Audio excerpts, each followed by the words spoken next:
Les bougies Rose et Marius sont un condensé de Provence, de maquis, de soleil et de mer.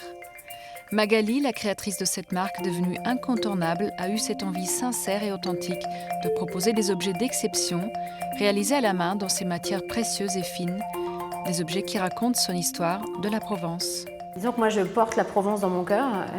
J'y ai passé tous mes étés quand j'étais petite dans la Bastide familiale. C'est avant tout la lumière blanche écrasante du sud. Et je trouvais intéressant justement de pouvoir travailler les bougies. Cette lumière qui transparaît au travers justement de la porcelaine de nos timbales pour justement raconter une histoire de Provence un peu différente. Et quand j'étais petite, je jouais sur les carreaux de ciment de la maison de ma grand-mère. Et je trouvais que c'était intéressant de pouvoir utiliser ce carreau de ciment qui témoigne vraiment du patrimoine architectural de Provence et de le travailler de façon plus contemporaine. Et c'est aujourd'hui l'ADN vraiment de la marque. Mais ce que Magali a souhaité mettre en valeur au travers de ses bougies, c'est la main de l'homme, le travail de ces artisans passionnés qui nourrissent tout autant son inspiration. Je suis entourée finalement que de personnes bienveillantes qui ont un vrai savoir-faire, mais qui sont vraiment à l'écoute, qui sont prêtes à vraiment me passer un peu tous mes petites lubies, essayer de retranscrire au mieux ma Madeleine.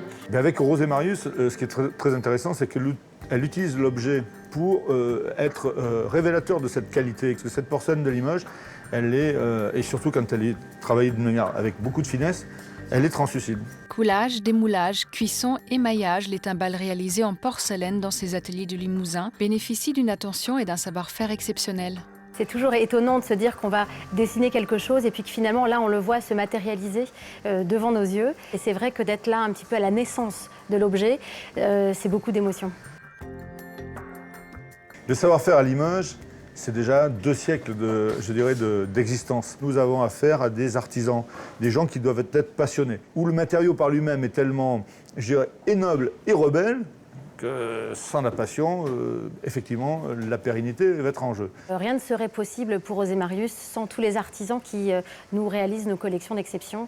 Et ici, dans cet atelier, on partage en fait des valeurs communes. Les manufactures comme la nôtre auront besoin de ce genre de projet pour nous, je dirais, nous donner une dimension, je dirais, d'avenir.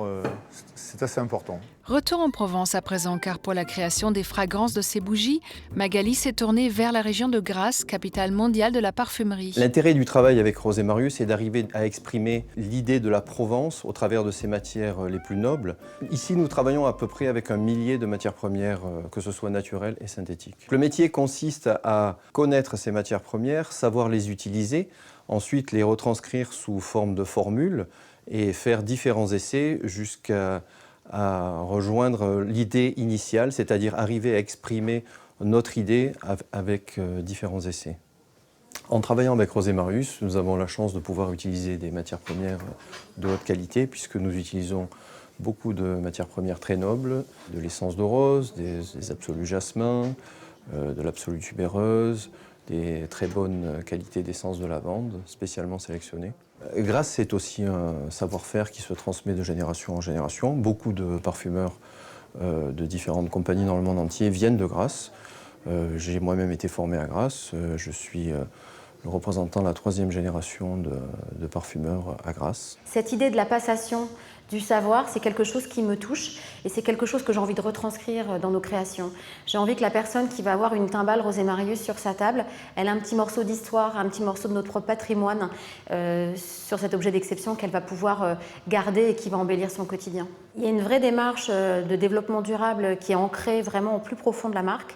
L'envie de ne pas jeter, d'être un petit peu loin de cette société de consommation. J'avais envie vraiment de proposer un objet finalement un petit peu comme avant, un objet d'exception qui va être beau, qui va illuminer le quotidien, l'embellir, mais que l'on va garder, que l'on va transmettre. Dans la boutique Rose et Marius à Marseille, un extraordinaire comptoir de senteurs invite à un parcours olfactif inédit. On découvre à l'aveugle les fragrances de la maison pour composer son propre coffret. Mais la volonté de Rose et Marius aujourd'hui, c'est d'exporter le savoir-faire français à l'international. Leur seconde boutique se trouve à Tokyo et les produits de la maison sont distribués dans plus de 20 pays. Des timbales d'or et des senteurs raffinées, une belle histoire qui raconte le luxe en Provence, aux 4 coins de la planète.